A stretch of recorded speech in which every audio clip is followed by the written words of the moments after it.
তুমি ঘর থেকে বাইরে এসেছো কেন? বেশ করেছে, দেখছো না আকাশে মেঘ করেছে।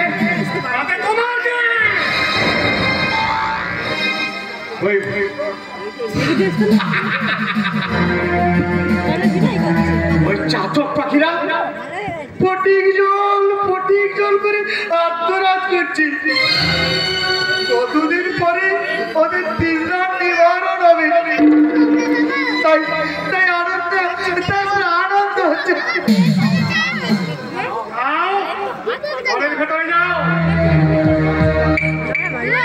যাচ্ছি জেনে রাখো,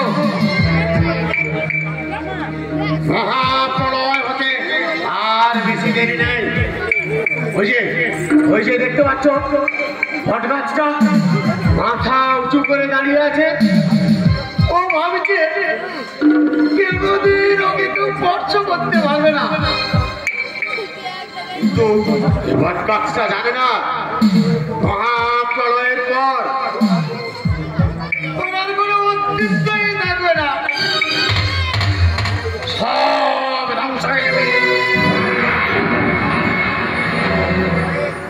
তুমি চিরতরে ধ্বংস হয়ে যাবে। তুমি কি কথা বলছো? নিষ্ঠুর আওরঙ্গজেব হাজার ছলনা করেও তার বিশাল মোগল সাম্রাজ্য রক্ষা করতে পারেনি, আর বিরাট মোগল সাম্রাজ্য ধ্বংস হয়ে গেছিল। তোমার ওই বিশাল সাম্রাজ্য একদিন ধ্বংস হয়ে যাবে।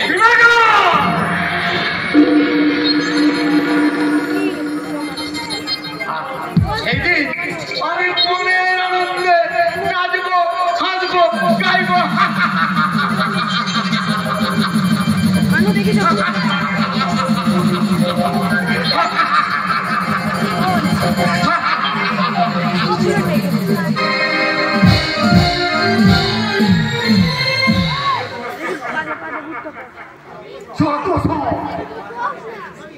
আগের কাজ আগে শেষ করি,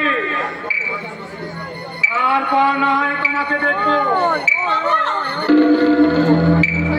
হলো তুমি এত ভয় করে কেন?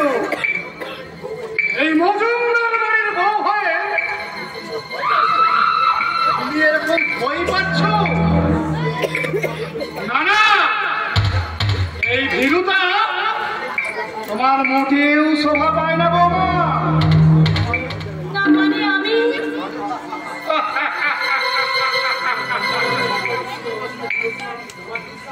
তোমার দুঃসাহসের উপযুক্ত পুরস্কার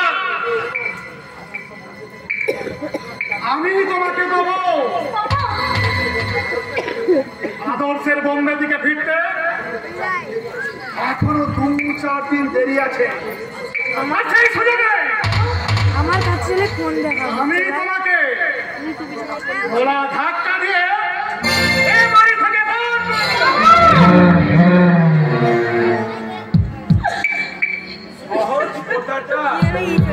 বুঝতে পারলেন না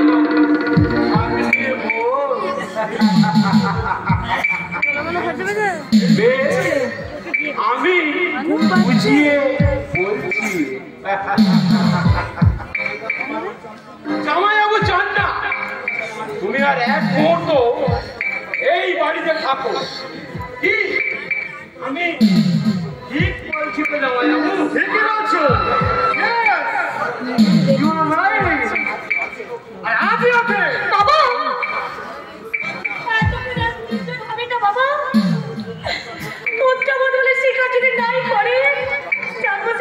দুর্ভাগ্য, আমার সেই দুর্ভাগ্যের জন্য আপনাদের কাউকে আমি দায়ী করবো না বাবা, কাউকে দায়ী করবো না।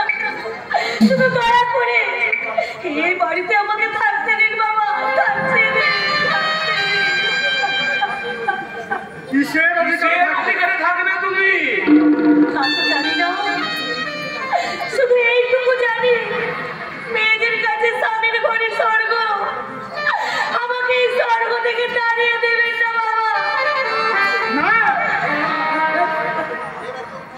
বাড়িতে তোমার ঠাঁই হবে না। কোথায় যাবো আমি আরে এই স্বামীর ঘর ছেড়ে? রাস্তায় গিয়ে দাঁড়াবে। তোমার যৌবন আছে, একটা স্বামী গেলে শত শত স্বামী তোমার খুঁজে যাবে। ওই লোভী ভ্রমরেরা তোমার চারপাশে গুঞ্জন করে। আপনি না গুরুজন, এই কথা বলতে আপনার বিবেকে পাচ্ছে না? এই কথা শোনাও যে আমার মা বাবা।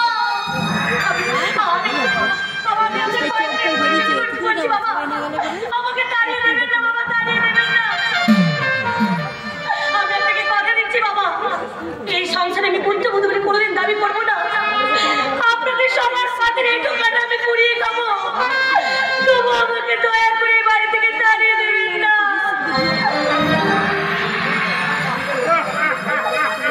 জিনের অধিকারে আমাকে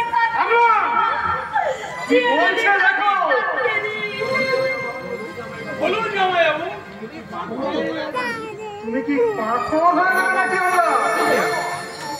না, আমি তো দেখতে পাচ্ছ না মেয়েটা কত কষ্ট পাচ্ছে।